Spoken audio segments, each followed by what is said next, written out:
The modern word Iran brings to mind geopolitical tension and grim news reports.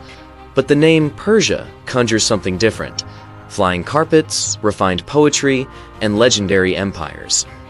When ancient powers like the Babylonians, Hittites, or Assyrians suffered catastrophic defeats, they were swallowed by history.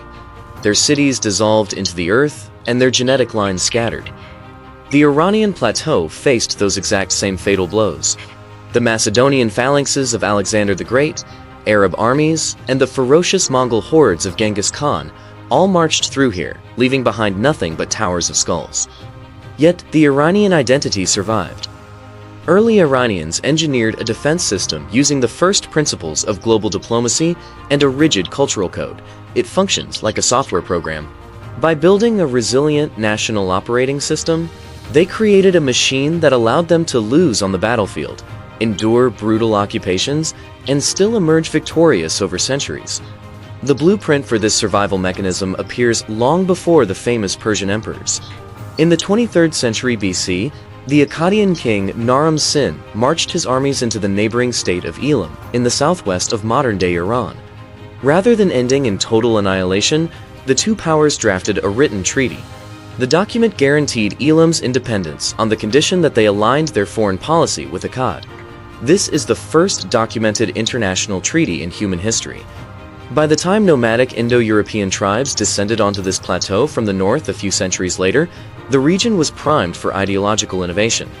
These nomads, calling themselves Aryans or nobles, mixed with the ancient Elamites and eventually developed Zoroastrianism. For the Zoroastrian, the Umaverse was an uncompromising war between Ahura Mazda, the god of light, and Ahriman, the spirit of chaos and darkness. The nomadic expanse of Eurasia, where devastating raids constantly originated, was mapped as the literal realm of evil. This worldview introduced a radical new coordinate system for human consciousness. Time no longer moved in an endless circle of repeating seasons. It was linear. The world had a definitive creation, and it marched directly toward a final battle and a cosmic judgment. Coupling the hard mechanics of written diplomacy with a profound cosmic purpose gave the Iranian people phenomenal internal unity. To be Iranian meant to actively assist the forces of good, an idea far harder to destroy than a standing army. That unity materialized in the 6th century BC with the Achaemenid Empire. Spanning from Egypt to the Indus Valley, it held nearly 50 million people, half the Earth's population at the time. Emperors like Cyrus the Great and Darius I built the first superpower on administrative brilliance and respect for local cultures. When they captured Babylon or the Greek city-states, they left local temples standing and refused to enslave the populations. They controlled the territory through strict administrative scaling. They partitioned the land into satrapies, standardized taxes with minted gold coins, and built an intricate road network for a lightning-fast state postal service. But massive central governments will inevitably weaken. Over the following centuries, the immense Persian armies were defeated by the Macedonians under Alexander, overtaken by the Arab caliphates, and devastated by the Mongols.